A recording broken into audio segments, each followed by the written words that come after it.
I'm Dr. Deb Legge, and I'm the video therapist. Today's question is, what do I do when they tell me I need medication? You know, sometimes when you see your psychiatrist or you see your primary doctor or your OBGYN and you're having problems with your mood, your sleep, your appetite, you're feeling depressed, you're having panic attacks, whatever it might be, your physician might determine that the best route for you at this time to help you manage your symptoms is with medication. There are times when we react to that in a way that we're really relieved. We're happy that someone has an idea for us to be able to take something and within a few days hopefully start to feel better. There are other times and other people who don't react well to that determination. There are many people who don't feel comfortable being on medication or want to limit the amount of medication that they're on. There's nothing wrong with any of that. When someone tells you that you need to be on medication, the thing you need to do to feel more comfortable, whichever way you go, is to get more information. Ask the questions you need to ask. It's your body. You have to decide for your body what you're going to do. But you have to keep in mind that symptoms of depression, anxiety, stress, and panic, untreated or not treated effectively without medication, can cause even more medical problems than you may even encounter from side effects from the medication. There are risks and benefits.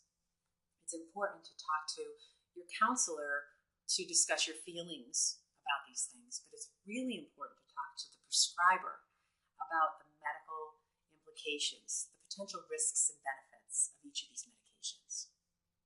One thing for sure, though, if you decide that you are going to go on medications for depression or anxiety, please make the commitment to be compliant with your medication. And when I say that, I mean really trust your prescriber enough. Know your prescriber well enough that you trust that they're making the best decisions for you medically and that they're including you in that collaboration of decision making. And then once that happens, you can be compliant with how much and how long and how often you're taking the medication. Most people will tell you that you need to be on medication for at least 6 to 9 months in order to avoid a relapse into the prior state. There have been lots of research studies, and some of them show us that coming off an antidepressant too soon might cause a relapse, and your doctor doesn't want that to happen.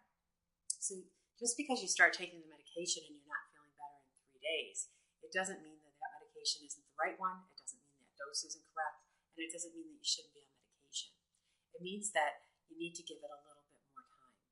Hopefully you and your prescriber will find a way to do that so that there are the fewest side effects, if any at all, and that you have the smallest implications in your life, where you're going to be able to sleep and you're going to be able to eat and you're going to be able to go to work and all the things you need to do.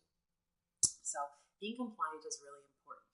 If you're not taking your medications on time, if you're not taking your medications on certain days, and you forget to tell that to your prescriber, and at the same time you're telling them that the medication's not working, you're not really giving them the information that they need to make the best decisions with you.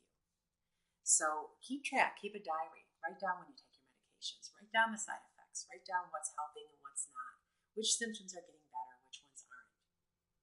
The other thing I'd like you to consider is really be careful about what you're taking in addition to the medication if you are taking psychotropic medications. Most people keep track of the things that they're taking for other physical problems, or they'll keep track of the things that they're taking over the counter for colds and things like that. But sometimes we don't think about the implications that herbals and natural medications and elements will how they will affect us when we are on more traditional psychotropic medications. So if you're taking things like St. John's wort or valerian root or any types of herbals, make sure that you check with your physician and your psychopharmacologist to make sure that you're not hurting yourself. Okay, so I would encourage you to just be educated and get all the information you can and ask all the questions you need to in order to make the best decision for you. Take care of yourself.